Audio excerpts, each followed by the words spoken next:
Welcome back to a new blog. আশা করি তোমরা সবাই খুব ভালো আছো, সুস্থ আছো। ভালো সুস্থ থাকাটা খুব জরুরি। শীতকাল কি চলে গেল কিনা বুঝতে পারছি না। যে সকাল সকাল আমরা দুজনেই বেরিয়েছি। আমি যাচ্ছি সকালবেলা দুজনে কাজে বেরিয়েছি, বেশ ভালো লাগছে, ফ্রেশ মাইন্ড। দুজনের কাজে, আলাদা আলাদা কাজে। আমি শুভমের কাছে বেরোনি, শুভম যাচ্ছে শুভমের কাছে, আর আমি যাচ্ছি পড়াতে। আমার এর আগে একটা পড়ানো পোস্টপন্ড হয়েছিল।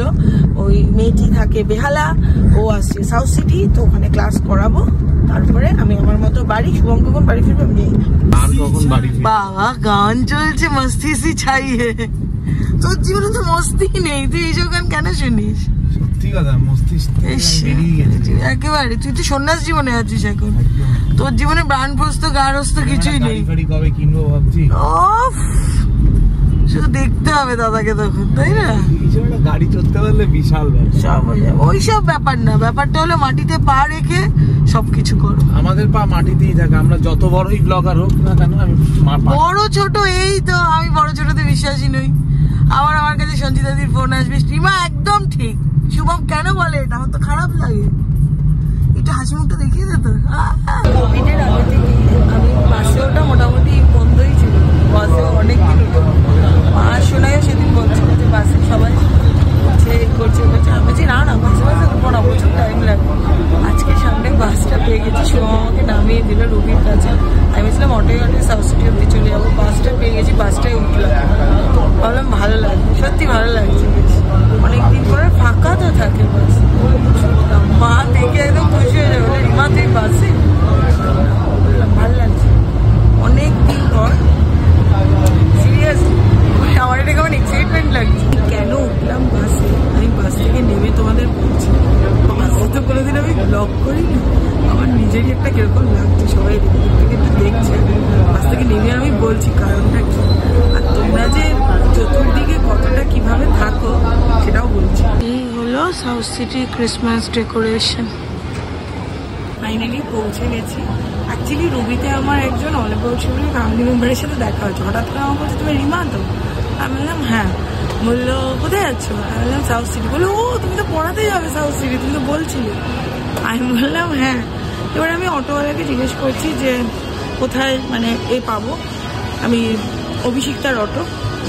তো উনি বললেন ওই তো ওই বাসটা আছে, বাসটায় উঠে যাও, তোমার ভালো কন্টেন্ট এটা। যাই হোক, জোকস পার্ট।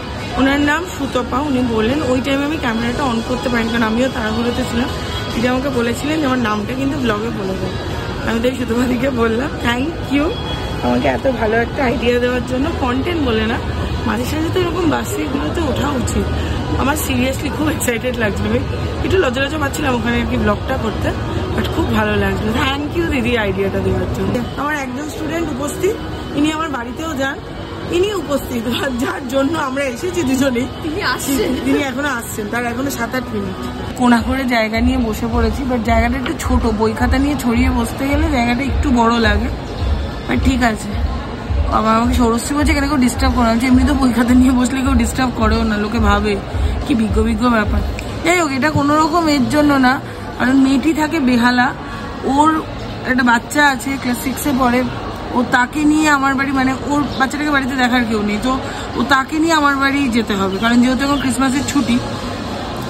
তো সেই কারণে আমি ওকে বলেছিলাম মাঝামাঝি একটা জায়গায় এসো, যেখানে এসে আমি ক্লাসটা করাতে পারবো তোমাকে। ও আমাকে তখন বললি মা কোথায়? আমি তো বললাম সাউথ সিটি এসো।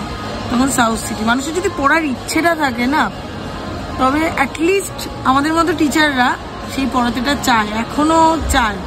আমি বলবো না আমি খুব ভালো টিচার, বাট এগুলোতে ভালো লাগে যেটা এরকম একটা পরিবেশের মধ্যে সবকিছুই তো অভিজ্ঞতা। যদিও আমি এর আগে একবার পড়িয়েছি অ্যাক্রোপলিসে, বাট ঠিক আছে, ভালো লাগে। এবার একটু খাওয়া দাওয়া হবে, সবকিছুই হবে। মানে মোটামুটি শীতকালে আমরা পিকনিক করতে এসেছি। হ্যাঁ, তার সাথে পড়াশোনা, যেহেতু সামনে পরীক্ষা, পড়াশোনা উইথ পিকনিক। সৌরশ্রী নিয়ে এসছে টিফিন, ভালো না? সত্যিই ভালো হয়েছে খেতে, তাই না? এই যে এই ম্যাডামের জন্যই আমার আশা বেসিক্যালি। আর উনি একা আসেনি, সঙ্গে এই যে এনাকে নিয়ে এসছেন, ইনি এনার বই খাতা নিয়ে এসছেন, তার সঙ্গে স্লাইড আরো যা যা কিছু আছে। যাবো তোর পেনটা দেখা, তোর যে সুন্দর পেনটা, গান পেনটা দেখা। একটা পেন নিয়ে এসছে দেখো, গান। কোথায় কিনেছিস সেটা? অ্যামাজন। Good afternoon. তখন তো ব্লগটা রিমার সাথেই শুরু করে ফেলেছি। ও তো গেছে সাউথ সিটিতে, ওখানে পড়াতে এক জায়গায়। শুরু করলো আজ থেকে একটা নতুন জায়গায়, ভালো। তো যাই হোক, আমি এখন কাজকর্ম সেরে একবার বাড়িতে যাচ্ছি, বাড়িতে কিছু কাজ আছে, প্লাস ব্লগটা এডিট করে দিতে হবে কালকের ব্লগটা, সেটাও একটা ব্যাপার আছে। তো সেগুলোকে কমপ্লিট করে তারপর আমি আবার বেরোবো। আমি নিয়েছি একটা পনির র্যাপ, ওরা ওদের মতো নিয়েছে, ওই বাচ্চাটা KFC খাবে এই যে কোনো জিনিস নিয়েছে। আমার জুতোটা গেছে ছিল, আমাকে আগে এখান থেকে বেরিয়ে শুভমাকে বলছিল জুতো কিনে নে, বাবা একদিন পড়াতে এসে আমি জুতো কিনে নেবো। ওই ম্যাডাম আবার একটা রোল নিয়েছে, রোল নিয়ে উনি যাচ্ছে, যাই গিয়ে দেখি আজকে আমার খাওয়া নিয়ে একটা ব্যাপার হয়েছে। যাচ্ছি, পেমেন্ট নিচ্ছে না, এই করছে না, এই করছে না, কেউ কার্ড নেয়, কেউ এই নেয়, কেউ ওই নেয়, লাস্টে ক্যাশে পেমেন্ট হয়েছে। আজকের দিনটা পুরো নিজেই ড্রাইভ করছি, কারণ আজকে সকালে রাহুল নেই, গোপাল দা মনে হয় রাতের দিকে আসবে। তো যাই হোক, অনেকদিন পরে অনেকটা ড্রাইভ করছি, ভালো লাগছে। আমার অ্যাকচুয়ালি এই ঘাড়ের এখানটা দিয়ে একটা ব্যথা হয়, স্পন্ডলাইটিসের ব্যথা মনে হয়, বেশিক্ষণ আজকাল ড্রাইভ করতে পারি না, কষ্টটা হয়, সেই জন্য আর কি। ফিরেছি প্রায় 8টা, ফেরার সময় আমি বাসেই ফিরেছি আজকে, ওরকম কিছু না, মানে আমি আসার সময় আমার জুতোটা ছিঁড়ে গেছিলো, তো তখন আমাকে শুভম বললে একটা জুতো কিনে নে, তো সেটা বেকার হয়ে যাবে, কালকে আমি জুতোটা সারিয়ে নিলেই হবে, আবার একটা কিনবো। তো সেখান থেকে আমি বেরোলাম, বেরিয়ে আমার মেট্রোতে আসার খুব একটা ইচ্ছে ছিল না, কারণ আমাদের এখানে নিয়ারেস্ট মেট্রো হলো নয় বেলগাছিয়া নয় দমদম। বেলগাছিয়া থেকে বাসে বাড়িতে ফেরায় স্টাফ, প্রচণ্ড ভিড় হয়। দমদমের ওখানে যারা জানো, হনুমান মন্দিরের ওখানে রাস্তাটা ঠিক হচ্ছে, ওখান থেকেও আসে ব্রেক জার্নি করে করে আসতে হবে। আমি একটা এসি বাসে বসে পড়লাম, বিন্দাস ছিলাম, ভালো লাগলো। আজকে যেন আমার একটা বাস দিবস ছিল, বাস ছিল, ভালো লাগলো। এরকম না যে পাবলিক ভেহিকেলে একদমই চড়ি না, ইনড্রাইভ এগুলো তো করি বুক, বাট সিরিয়াসলি বলতে গেলে প্রচণ্ড ভাড়া দেখাচ্ছিল গো আজকে। মানে যাওয়ার সময় তো আমি শুভমের সাথে চলে গেছি, বাট আসার সময় যখন আমি দেখছি 650 700 এরকম, তোর অত আর ভালো লাগছে না, তার থেকে চুপচাপ বসে অনেকক্ষণ ধরে। আর আমি আগে যখন কলেজেও যেতাম, বাসের ওই জানলার ধারে বসে গান শুনতে, এটা সবারই হয়তো ভালো লাগে, আমার ব্যাপক ভালো লাগে। আজকে অনেকদিন পর শুনলাম, সানডে সাসপেন্স শুনলাম, বাসে ঘুমিয়ে পড়িনি, এলাম। বাগুড়িতে এসেও কোনো মুচি পেলাম না, আমার বাড়ির নিচেই সকালবেলা একজন মুচি বসেন, তো তাকে দিয়ে কালকে ঠিক করিয়ে নেব। এই ওষুধ ফষুধ নিলাম, নিয়ে একদম সোজা বাড়ি এসে চা খেলাম, কমলা লেবু খেলাম, খেয়ে দিয়ে বসে আছি। রাত্রিবেলা একটু ভাত খাবো, একটু সেদ্ধ ভাত খাবো, সারাদিনে ভাত খাইনি তো কেমন একটা লাগছে। যখন ভাত খেতাম না 21 দিন ধরে, তখন বেশ কিন্তু কিছু মনে হতো না, বাট আজকে শরীরটা